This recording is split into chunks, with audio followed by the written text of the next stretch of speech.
తెలంగాణ బీజేపీలో కొత్త మొదలైందా?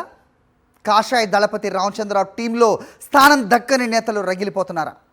లేటెస్ట్గా కొత్త కమిటీలో తమ వర్గాలకు చోటు దక్కలేదని ఎంపీలు ఎమ్మెల్యేలు భగ్గుమంటున్నారా? ఇంతకీ తెలంగాణ బీజేపీలో పదవులు ఆశించిన వారు ఎవరు? ఎవరికి పదవులు దక్కాయి, ఎవరికి లేదు?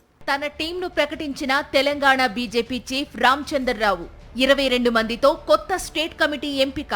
గ్రేటర్ హైదరాబాద్ చుట్టుపక్కల జిల్లాలకే ప్రాధాన్యం. పట్టున్న 4 పార్లమెంటు స్థానాల పరిధిలో ప్రాతినిధ్యం నిల్. తెలంగాణ బీజేపీ రథసారథి రామచంద్రరావు 22 మంది సభ్యులతో తన కొత్త జట్టును ప్రకటించారు. 8 మంది వైస్ ప్రెసిడెంట్లు, 8 మంది సెక్రటరీలు, 3 జనరల్ సెక్రటరీలు, 1 treasurer, joint treasurer, chief spokes person, office bearers కొత్త జాబితాలో ఉన్నారు. కమిటీలో 6 మహిళలు ఉండగా 7 బీసీలు, 11 మంది ఓసీలు ఉన్నారు. రామచంద్రరావు తన కొత్త టీం ఎంపికలో ఎంపీలు, ఎమ్మెల్యేల ప్రతిపాదనలు పట్టించుకోలేదన్న వాదన వినిపిస్తోంది. కేంద్ర మంత్రి కిషన్ రెడ్డి, సునీల్ బన్సల్ చెప్పిన వారినే ఫైనల్ చేసినట్లు పార్టీలో చర్చ నడుస్తోంది. బీజేపీకి ఆయువు పట్టుగా ఉన్న ఉత్తర తెలంగాణ ప్రాతినిధ్యం అంతంత మాత్రమేనని నేతలు విమర్శిస్తున్నారు. ముఖ్యంగా కీలకమైన కరీంనగర్, మెదక్, ఆదిలాబాద్, వరంగల్ పార్లమెంటు నియోజకవర్గాల పరిధిలో ఎవరికీ అవకాశం ఇవ్వలేదని ఆయా నియోజకవర్గాల ఎంపీలు, నేతలు గుర్రుగా ఉన్నట్లు తెలుస్తోంది. ముఖ్యంగా కేంద్ర మంత్రి బండి సంజయ్ కూడా తన ప్రతిపాదనలు పట్టించుకోలేదని, తాను చెప్పిన పేర్లు కమిటీలో లేవని రగిలిపోతున్నారట. ఎంపీలు డీకే అరుణ, రఘునందన్ రావు, ఈటల రాజేందర్, గోడం నగేష్ సైతం కమిటీ ఎంపికపై అసహనం వ్యక్తం చేస్తున్నట్లు సమాచారం.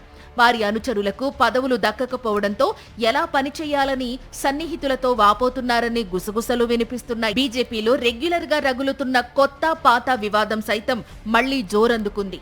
కొత్త వారికే ఇచ్చారని సీనియర్లు, పార్టీలో కొత్తగా చేరిన వారి జాడే కమిటీలో లేదని మరికొందరు నిప్పులు చెరుగుతున్నారు. పెద్దపల్లి నుంచి పదవి ఆశించి భంగపడిన రామకృష్ణారెడ్డి బాహాటంగానే పార్టీ రాష్ట్ర నాయకత్వంపై మండిపడుతున్నారు.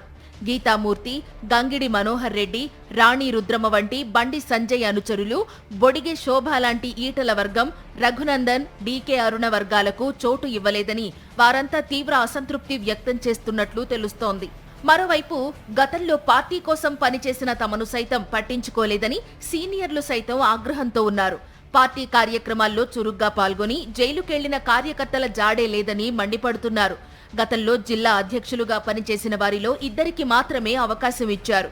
10 ఏళ్లుగా రాష్ట్ర కమిటీలో కొనసాగుతూ వస్తున్న వారిని కంటిన్యూ చేయడంపై సైతం విమర్శలు వినిపిస్తున్నాయి. ఎమ్మెల్యేలైతే అసలు కమిటీతో తమకు ఎలాంటి సంబంధం లేదని, దూరం ఉందని వ్యాఖ్యానిస్తున్నారు. మొత్తంగా రామచంద్రరావు కొత్త కమిటీ పెట్టిన కుంపటి ముందు ముందు ఎలాంటి పరిస్థితులకు దారితీస్తోంది అనేది వేచి చూడాలి.